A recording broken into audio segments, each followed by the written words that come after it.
जय हिंद। जो डीएलएड धारी हैं, बीएड धारी हैं, उनके लिए बहुत ही बड़ी खुशखबरी है।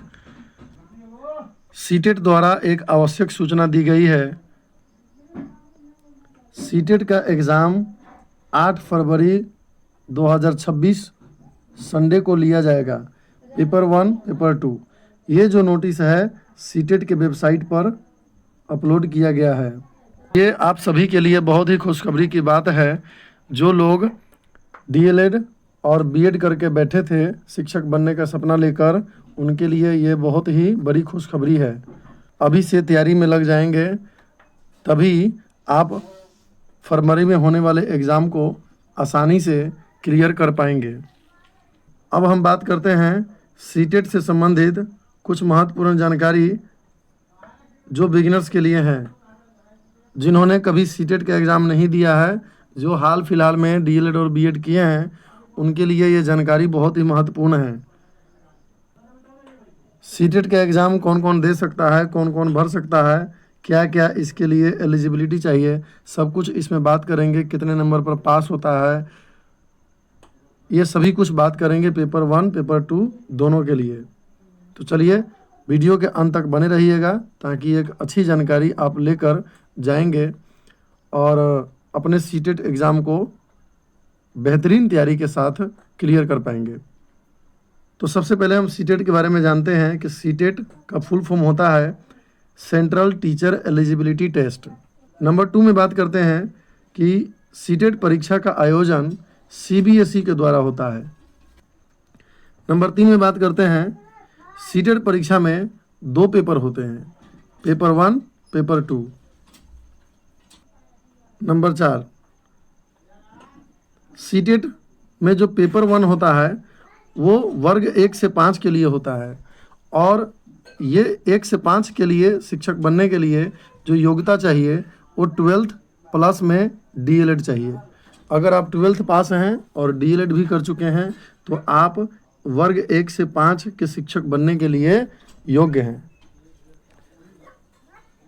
और सीटेट का पेपर 2 होता है, ये होता है वर्ग 6 से 8 के लिए।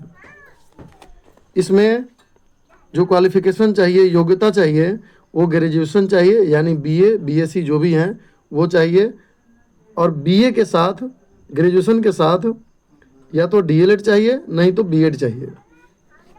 तभी आप 6 से 8 के लिए, मिडिल स्कूल के लिए शिक्षक बनने के पात्र होंगे। अब नंबर 6 की बात करते हैं कि बहुत सारे लोगों का जवाब रहता है कि एक बार सीटेट पास कर जाएंगे तो सीटेट की वैधता कितने साल की होगी, 2 साल के लिए वैलिड होगा, उसका सर्टिफिकेट कि 3 साल के लिए वैलिड होगा। यदि आप वन टाइम सीटेट का एग्ज़ाम पास कर जाते हैं तो आप जीवन भर ये सर्टिफिकेट वैलिड रहेगा। अब हम बात कर लेते हैं नंबर 7 की कि परीक्षा का समय। तो आप यहाँ देख सकते हैं कि परीक्षा का समय 2 घंटे 30 मिनट रखा गया है, यानी आपको 2.5 घंटे में यह एग्ज़ाम पूरा कंप्लीट करना होता है, चाहे आप पेपर 1 के दे रहे हो, चाहे पेपर 2 के दे रहे हो। यानी पेपर 1 के लिए भी 2.5 घंटे और पेपर 2 के लिए भी 2.5 घंटे ही मिलेंगे। अब हम बात कर लेते हैं नंबर 8 का, कुल अंक कितना होता है। तो आपको बता दें कि सीटेट में कुल प्रश्न जो होता है, प्रश्नों की संख्या इसमें 150 होता है, और 150 अंक ही होते हैं, यानी एक प्रश्न के लिए 1 अंक। तो कुल 150 अंक का परीक्षा होता है।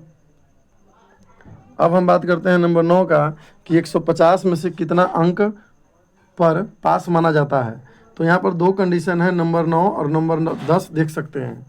नंबर 9 है सामान्य श्रेणी, जनरल कैटेगरी के लिए। जो जनरल कैटेगरी से हैं उनको 90 अंक लाना अनिवार्य है। 90 अंक लाते हैं तभी जाके उत्तीर्ण माना जाएगा, वरना अनुत्तीर्ण माना जाता है। और 90 अंक 60% होता है। अब हम बात करते हैं नंबर 10 की। तो नंबर 10 में है आरक्षित श्रेणी, यानी SC, ST, OBC और PWD।